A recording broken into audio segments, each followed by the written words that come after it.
All right, good morning, good afternoon, and good evening, everyone. This is Dr. Ephraim. Today's date is February 2nd, 2023. Welcome all my new subscribers and the older alike. And if you haven't already, make sure you hit that subscribe button, hit the notification bell, and select all. That way you'll be notified every time I upload a new presentation.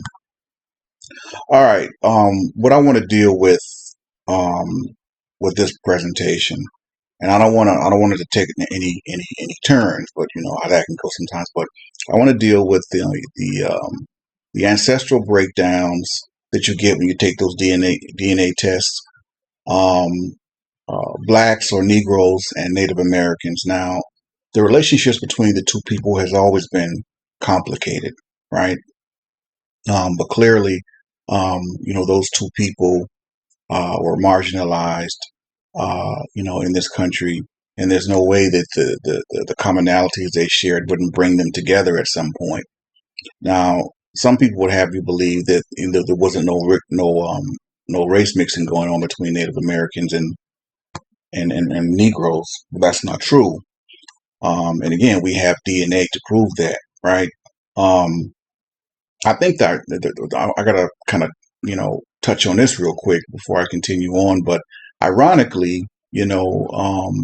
back in the days when, and I'll get into that in a little bit, talking about the Dawes Rolls and the Trail of Tears, and when basically the Indians were excavated, and kicked off their own land and pretty much banished. I believe it was to Oklahoma, whatever.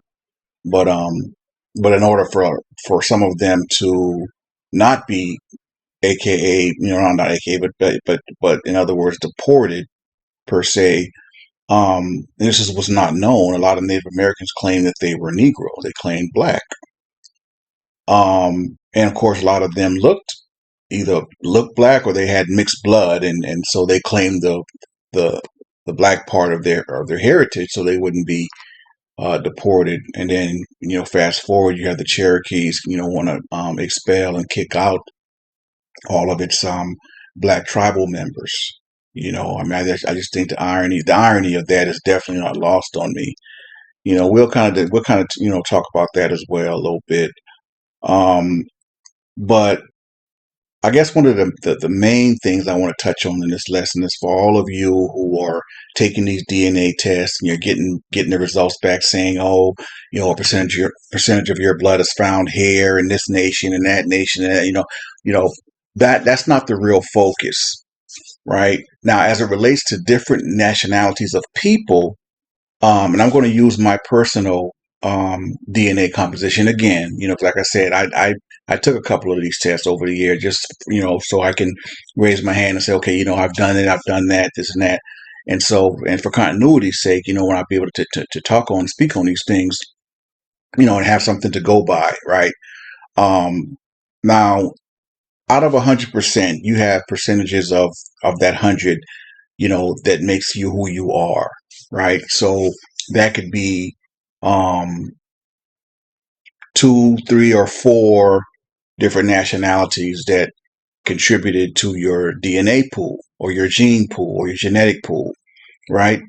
But the main and most important part of the ancestral breakdown is what your Y DNA, that Y chromosome, that Y DNA haplotype. That's the most important part of your DNA test. That's why I said you have to know that, males and females alike. Of course, females don't have Y chromosomes, Y DNA haplotypes, but they're the Y DNA haplotype of their father or their father's father or a brother by their father, right? What is his Y DNA haplotype? And I had a video where I discussed, females who either didn't have access to their father or the male in their line or whatever can find out what their Y DNA haplotype is by uploading their data.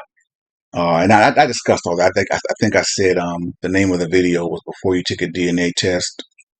Look at this video, whatever. And I still stand on that. Definitely watch that video, and you'll have your answers. But yeah, the relationship between Negroes and Native Americans has always been complicated. But you're talking about two races of people that have two totally different Y DNA haplotypes. Which, I mean, I didn't need that to know that we're not the same people, whatever the case may be. But that's what I'm telling you, man. DNA changes the game for everything. People get mad and they don't want to accept this or want to accept that. Like I said, it doesn't matter what you want to accept, man. I mean, the truth is the truth. The truth stands alone. It really does. I mean, now, is it a genetic fact that Indians and blacks mixed? Yes, that's a genetic fact. That happened. Okay. Is it a fact that some Native American tribes actually held black slaves? Yes, that's true. As a matter of fact, some of the descendants of those slaves by those Native Americans were called freedmen, meaning they enjoyed, um, certain rights as a tribal member, even for the ones that weren't, tribal members by blood, quote unquote, right? They enjoyed certain rights. Well, those freedmen were the ones that were the Cherokees wanted to expel from their tribes. I mean, for no reason other than the fact they just didn't want them there. They started this whole thing about you had to prove that you were Cherokee, quote unquote, by blood, which my thing is this, man. I mean, from my understanding, from my knowledge, and if I have a geneticist or some type of biophysicist on this channel, you can correct me if I'm wrong. But you know, if it shows in your DNA test that you have a percentage of quote unquote Native American blood, I don't think it matches you with the particular tribe, right? It just says, you have, and I'm going to I'm going to bring up my ancestral composition here in a minute, kind of use that as the prototype to continue the lesson. But I don't think it tells you what tribe, you know, um, you come from if it shows that you do in fact have Native American blood like I do, right? Now I know from the oral history of my family what I've been told, and I know that where I found, my DNA at and things of that nature. But, that's where it gets a little tricky because um, a lot of blacks, and I don't care what anyone says, we do have Indian blood in us or whatever.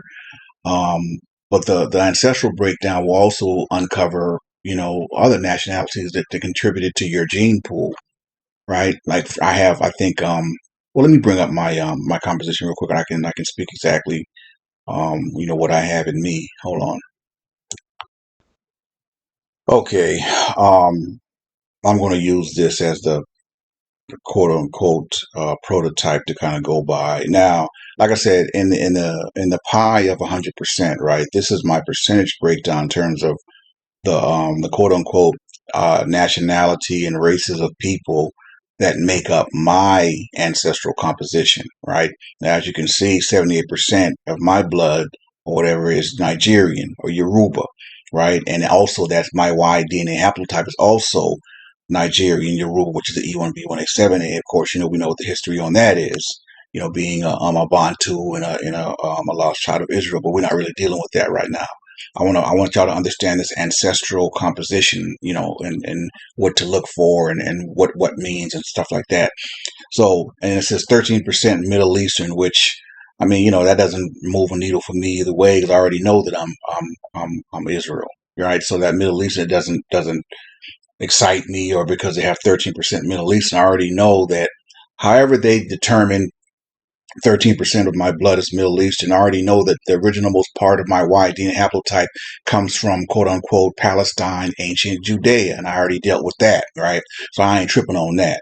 Now it says I have 6% Native American or Indian blood in me. Now I've heard that for years that on my father's side that we had Indian blood. Now if you look at my family on my dad's side, I mean, you clearly can see it. I mean, with my grandmom, um, or whatever, my aunt. I mean, just when you can look at us and tell, that we're a quote unquote mixed race people on my dad's side, right? And then it says I have 3% European or Irish. I heard about that. That was a part of our oral history or whatever on my dad's side about the Irish in our blood as well. Now, So what that means is none of those percentages mean anything in determining where I descended from or my ancestors descended from. All this composition, the ancestral composition percentages mean is that I have um, basically 4 different races that contributed to my gene pool in my blood, basically, right? And why that's, and on another note, why that's important is because when you have all these different races in your blood, I don't think there's people on Earth more mixed than us, blacks, slash Negroes. I really, because I mean, when you talk about when we were scattered from one end of the earth to the other, my God, you're talking about a lot of mixtures of different races of people, man. Spanish, Dutch, this, that, the other. I mean, it's mixed in with our blood, right? But the Most High said He was going to do that, and we were going to be mixed in with the heathen. So, um, like I said, these percentages, that's what the composition means. The percentage of races that contributed to your gene pool. Now, when y'all get those results saying, oh, 2 or 3% of your blood, people that have your blood is found here, especially as it relates to the continent of Africa, don't let that kind of sway you, because all that's saying is that all of the Negroes, or some of the Negroes that possess your Y DNA or whatever, are have been tested and found in these places. That's all that's saying, right? It's not saying that you somehow from all those different places. No, it just says that your DNA was found in a percentage of people in these particular regions of Africa or whatever. And again, that's nothing surprising or groundbreaking, right? That's to be expected. But what you won't see is that the E1B1As, you won't see us mixed out all over Africa like that, because we were pretty much concentrated from, like I said, for me, the E1B1A7A or the EP252 from, Jerusalem, Judea, uh, Zion, ancient quote unquote Israel, Palestine now. That's what it's called, but that's ancient Judea. So you won't find us saturated like that. There's percentages of us. We're mostly concentrated in West Africa, okay, which West Africa was the slave hub, right, for the transatlantic slave trade. So I mean that lines up. That makes sense, right? We're mostly concentrated in Western Africa, and then there's certain African, countries that most of your slaves came from. Yoruba is one of them. You know, um, obviously the Igbos. Big part of the transatlantic slave trade.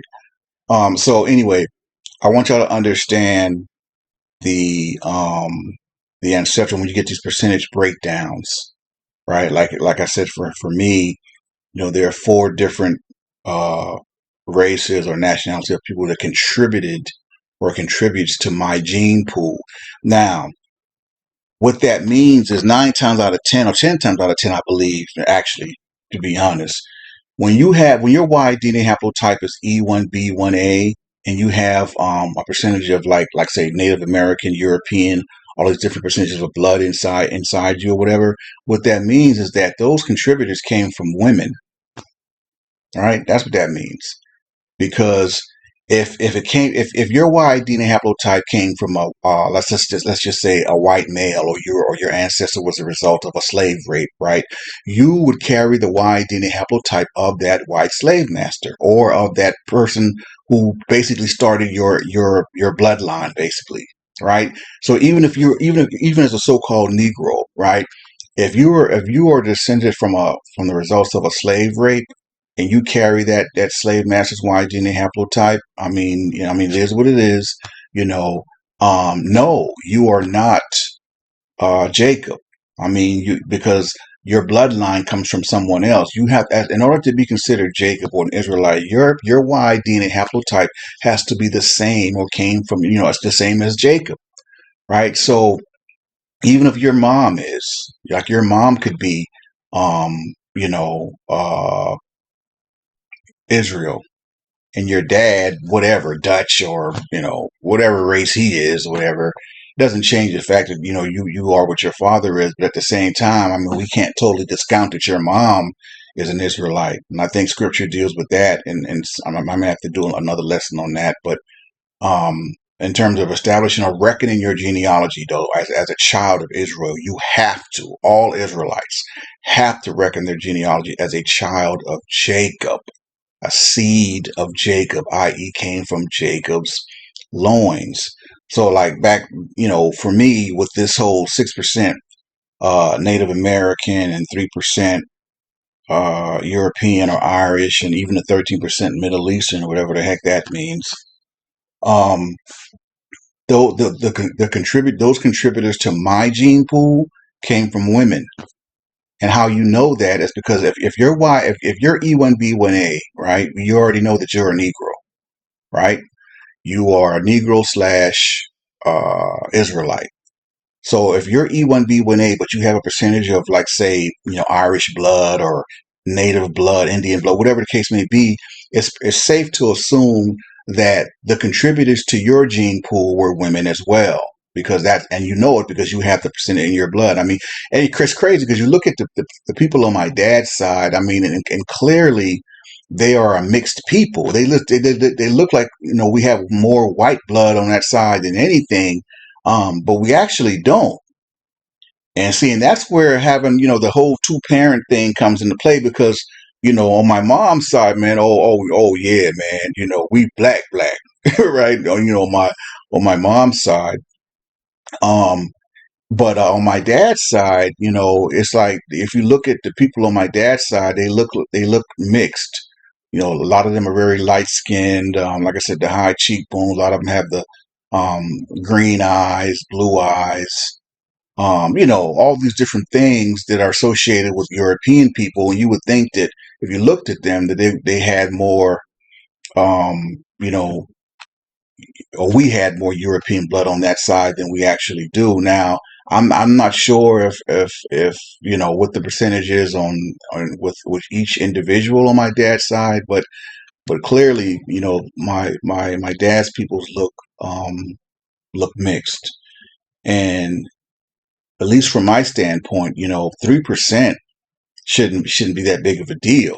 I mean, you know what I mean? But I mean, I don't know. I like I said, I can't speak to what they got going on, but you know, it's pretty safe to assume that if you have a percentage of different races in your blood, those contributors came from women, right? Because it didn't come from a man because once you have your Y DNA haplotype, your the man that you came from is already established. So you know that those percentages did not come from men, right? In other words, it wasn't there's no Native American man that contributed to my gene pool. There's no Irish man that contributed to my 3% European gene pool. Like, you understand what I'm saying? I hope y'all getting this. Like, that's how we know that those were women contributors throughout the hundreds or thousands of years, or however long it's been, of your ancestry, contributing to your gene pool, right? And it's like, what does those numbers even mean? Like, I mean, 6% Native American, 3% European, 13% Middle Eastern. Like, I mean, so does that mean genetically I have to be on guard for all these different types of, genetic disorders potentially, or of these races because I have a percentage of them in my blood? Like, it just raises questions for me.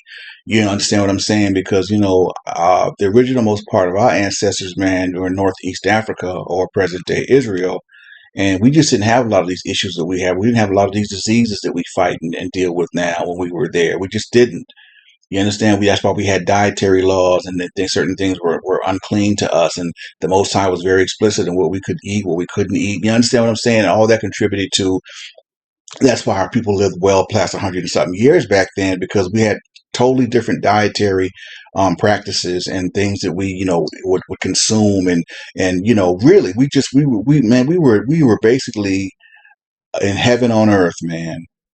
And when the Most High scattered us, I mean, it's sad to say, man, but that really was. I mean, I think that hurt more than the actual, probably the actual curses, because then we start mixing with all these different races of people and taking on their practice, taking on their cultures, taking on their diseases, taking on their genetic deformities, all these different things, right? I mean, we were subjected to that once we were scattered.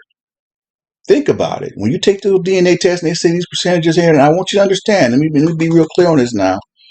When y'all take the DNA test and it tells you a percentage of other nations that's in your blood, just know, number one, know that, and if your Y DNA haplotype is E1B1, they just know that those percentages came from women. Okay, let's be clear on that. And not only that, but also when it says that you have a percentage of your blood found here in these different parts of Africa, don't get thrown off by that, because all that's saying is that people that possess your Y DNA haplotype or possess your DNA were found in these little parts as well. So that doesn't mean too much either. That doesn't mean, you know what I'm saying? That doesn't mean that's where you came from or whatever. It just means that people that have your DNA appears in these different places. All right, so I wanted to really establish the ancestral composition, the ancestral breakdown, so y'all can have a really thorough understanding of what that is. I don't want you to get thrown off. At the end of the day, before I move on to the next segment, male or female, you have to establish your what your father's Y DNA haplotype is, and everything else comes after that, right? So once you do that, then you're on your way. Then it's just a matter of, okay, well, if it really means that much to you, you can kind of trace. Because me personally, I mean, these small percentages of the stuff I have in my blood doesn't mean anything to me. I mean, you're not going to see me keep going to no kind of Irish meetings or no kind of Indian meetings or whatever the case may be. I mean, it is what it is. I have a percentage of that in my blood. It's true, and I mean, I can't help that, but it means nothing to me, man. I'm not trying to attach myself to a culture that's not mine. I know who I am, right? And I'm an Israelite, ultimately. So, I want to attach to that culture. That's my culture. The little percentage of all the other things I have in my blood, I mean, it is what it is, but it doesn't mean anything to me, man. I don't care nothing about no Irish and no Indian blood and all that. And that just means nothing to me. I mean, you got some black, some of our brothers and sisters, they'll see that they have a percentage or something in them and they want to latch on to the small percentage of what they have in them. And all of a sudden, they walking around with Indian beads and, they got 5% Native American blood and all of a sudden, they Indian. I mean, you know what I'm saying? This is like, man, come on, man. Like, I'm just not that guy. That's not me, man. Or whatever. So, but to each their own. Whatever floats your boat, man. I'm not judging, whatever. But me personally, I know who I am. So those small percentages don't mean much to me. Just the fact that I had some females throughout my ancestral line that contributed to my gene pool. Nothing more, nothing less. So again, real quick before I end this lesson, I just really wanted to break down so y'all have an understanding of the ancestral percentages and the composition breakdown of what it means. So I really want to hammer that home. But for all of you, males and females alike, definitely hit up my video that says before you take a DNA test, watch this video or watch this lesson, something to that effect. All right. And that'll answer all your questions in terms of who you should go through and how you should calculate your data and, use what you got to use to calculate your data as a woman if you don't have access to the male line or whatever, your father or brother by your father or grandfather, anything like that. You can still get your Y DNA predicted as a female. And I touch on that in that lesson. So y'all definitely check that out. And like I said, man, I appreciate each and every one of you. And I think I'm going to do a separate lesson. There's something else I was thinking about. I'm not even going to give it away just yet, but doing this lesson inspired me to for another lesson. So anyway, I hope you all understood exactly what I said and understanding the breakdown of the ancestral percentages and how it relates or doesn't relate to your bloodline. Okay.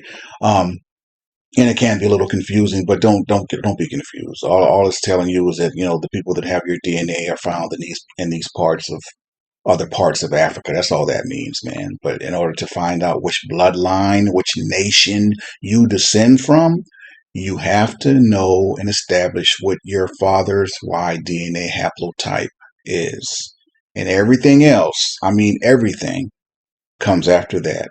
All right. So on that note, man, until next time, this is Dr. Ephraim signing off, saying Shalom, elect.